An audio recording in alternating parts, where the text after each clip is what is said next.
আসসালামু আলাইকুম। 18 বাংলা গ্রামগঞ্জের খবরে সবাইকে স্বাগত জানাচ্ছি। আমি শান্তা ইসলাম। শুরুতেই বিআরবি কেবলস সংবাদ শিরোনাম। এসএসসি সহ দেশের সব পাবলিক পরীক্ষার প্রশ্নপত্র ফাঁসের চেষ্টা দমন করা হবে, শিক্ষামন্ত্রী হুঁশিয়ারি। নকল প্রতিরোধে কঠোর হবে সরকার। ফ্যাসিবাদের পথে হাঁটছে সরকার, অভিযোগ জামায়াতের। দেশের রাজনৈতিক সংকটের আশঙ্কা, মিয়া গোলাম পরওয়ারের।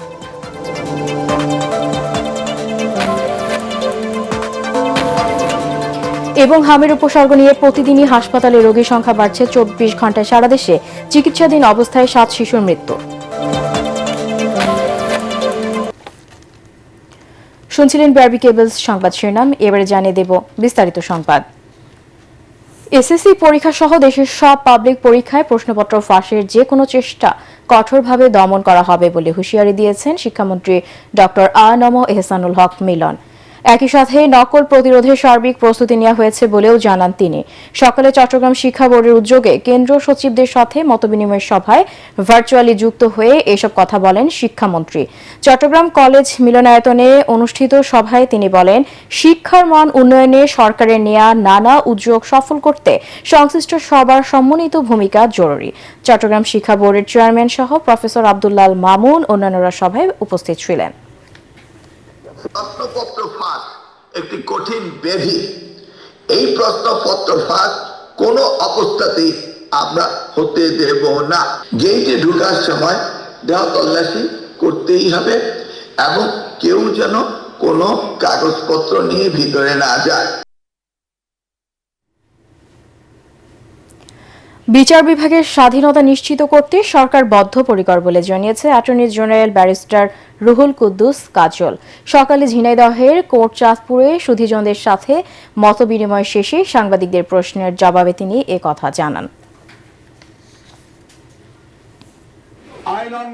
রাষ্ট্র পরিচালনার দায়িত্বে বর্তমান সরকারের রাজনৈতিক অঙ্গীকার এবং দেশের প্রতি যে অঙ্গীকার, সেই অঙ্গীকারের প্রতি আমাদের এই মুহূর্তে আস্থা রাখা উচিত। সময়ের ব্যবধান মাত্র। আশা করি সরকারের এবং রাষ্ট্রের পক্ষ থেকে তাদের যে বক্তব্য, সে বক্তব্যের চূড়ান্ত বাস্তবায়ন বাংলাদেশের মানুষ দেখতে পাবে। সরকার ফ্যাসিবাদের পথে হাঁটছে বলে অভিযোগ করেছেন জামায়াতে ইসলামীর সেক্রেটারি জেনারেল মিয়া গোলাম পরওয়ার। তিনি বলেন, নির্বাচনের পর রাজনৈতিক সংকটের দিকে যাচ্ছে দেশ। গাজীপুরের তামিরুল মিল্লাত কামিল মাদ্রাসা মাঠে জামায়াতের টঙ্গী শাখার কর্মী সম্মেলনে মিয়া গোলাম পরওয়ার বলেন, স্থানীয় পর্যায়ে দলীয় লোক বসিয়ে কর্তৃত্ববাদী শাসন কায়েম করতে চাইছে সরকার। এ সময় বিএনপির এমপিদের দ্রুত সংবিধান সংস্কার পরিষদের শপথ নেওয়ার আহ্বান জানান জামায়াতে ইসলামীর সেক্রেটারি। না হলে রাজপথে আন্দোলনের মাধ্যমে গণভোটের রায় বাস্তবায়নের হুঁশিয়ারি দেন তিনি। এই 1 মাস 1.5 মাস শেষ হয়ে পারে নাই, একের পর এক সরকারের পদক্ষেপগুলো আমাদেরকে সেই দলীয় কর্তৃত্ববাদী ফ্যাসিবাদী শাসনের দিকেই যে এই সরকার ধাবিত হচ্ছে সেটা পরিষ্কার করে দিচ্ছে। প্রশাসক নিয়োগ দিলেন কেন? প্রশাসক তো ছিলই, নাকি বলেন? প্রশাসক ছিল, আপনি আবার কেন দিলেন?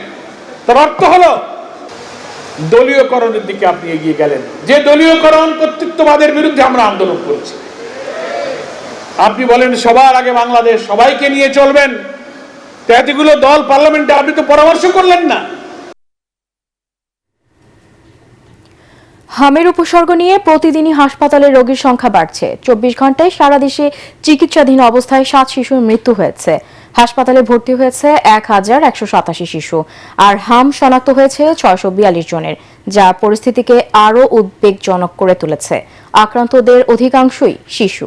তবে সরকারি হাসপাতালগুলোর দাবি, ভর্তি হওয়া অর্ধেকেরও বেশি রোগী সুস্থ হয়ে বাড়ি ফিরে গেছে।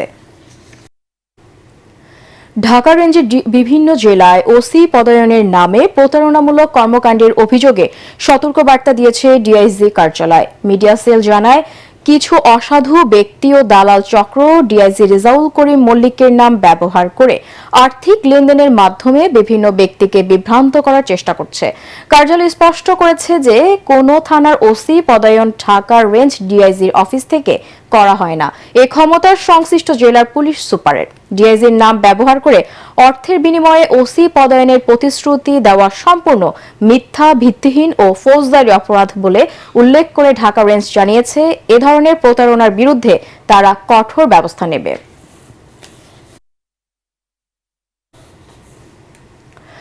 তেল কম দেওয়ার অভিযোগে চুয়াডাঙ্গার সরোজগঞ্জ বাজারে মনিরুল ফিলিং স্টেশনকে 50,000 টাকা জরিমানা করেছে ভোক্তা অধিকার সংরক্ষণ অধিদপ্তর।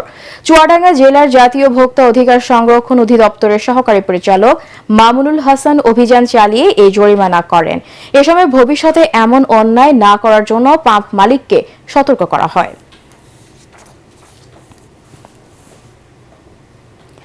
কুষ্টিয়ায় গত এক বছরে চোরাই পথে আনা জব্দকৃত বিপুল পরিমাণ মাদকদ্রব্য ধ্বংস করেছে বিজিবি। কুষ্টিয়া 47 বিজিবি সদর দপ্তরে এসব মাদকদ্রব্য ধ্বংস করা হয়, যার আনুমানিক মূল্য 31 কোটি 35 লাখ টাকা। ধ্বংস করা মাদকদ্রব্যের মধ্যে ছিল ফেন্সিডিল, গাঁজা, হেরোইন, কোকেন ও ইয়াবা সহ অন্যান্য পণ্য।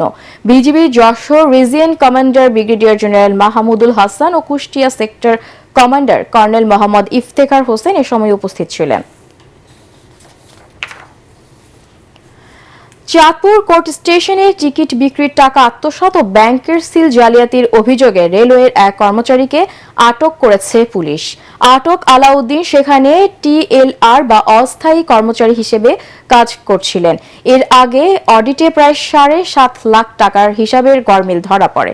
ধারণা করা হচ্ছে ব্যাংকের সিল জালিয়াতি করে জমা রসিদ দেখিয়ে এই টাকা আত্মসাৎ করা হয়।